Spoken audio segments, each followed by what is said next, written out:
Hi. So I had a big promotion on Daisy's Decision a couple of weeks ago, and it got downloaded several thousand times. And it made it into the top 100 on Amazon, which is always my goal with a promotion.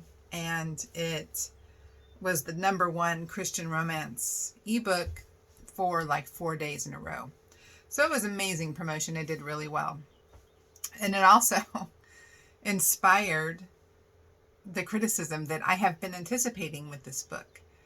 And what happened in the book is that the book opens with the main character, Daisy, pregnant by a married man. And Ken is her dream date. Like, she's had a crush on him since she was in middle school, and he comes across her as they're adults. He hasn't seen her since high school. He recognizes her, and he's like, hey, do you want to go out to dinner? And she thinks to herself, what can one date hurt? And so that's the beginning of the story.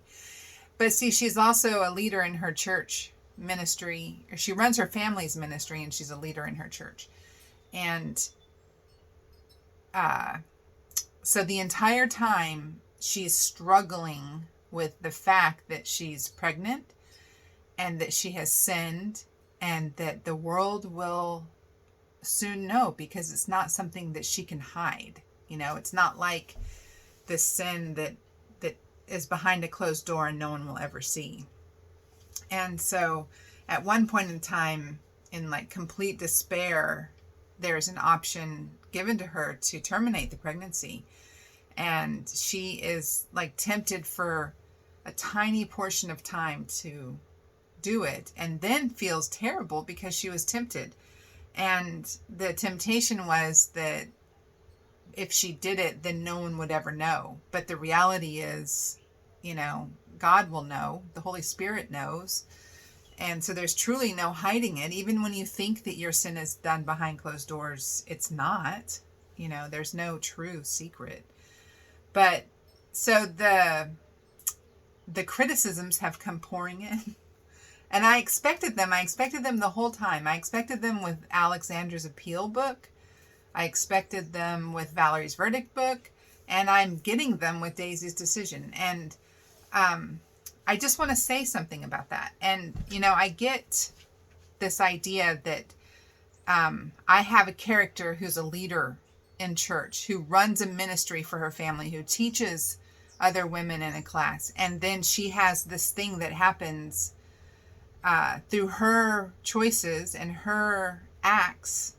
This thing happens. And that, my friends, is the way that life works. And I have 3 brothers who are triplets, and they're raised in a Christian family, in a devoutly Christian family, who love God and they love each other, and they know what's right and they know what's wrong. And still, I have 2 characters who have pregnancies in the beginning of the book. Unmarried, unwed pregnancies in the beginning of the book. Because I'm afraid that that's the way that life works. And I get that there's this whole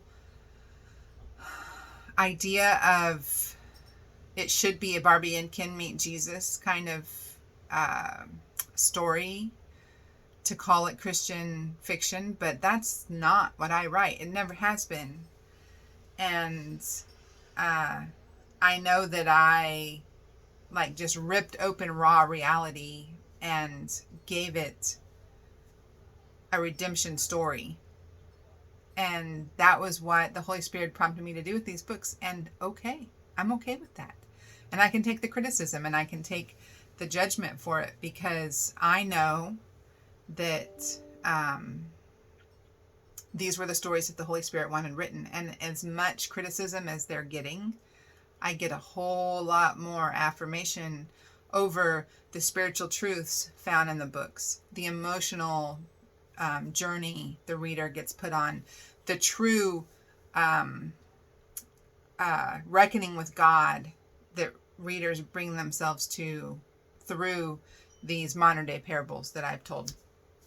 So, I'm cool with that. I am surprised it took this long.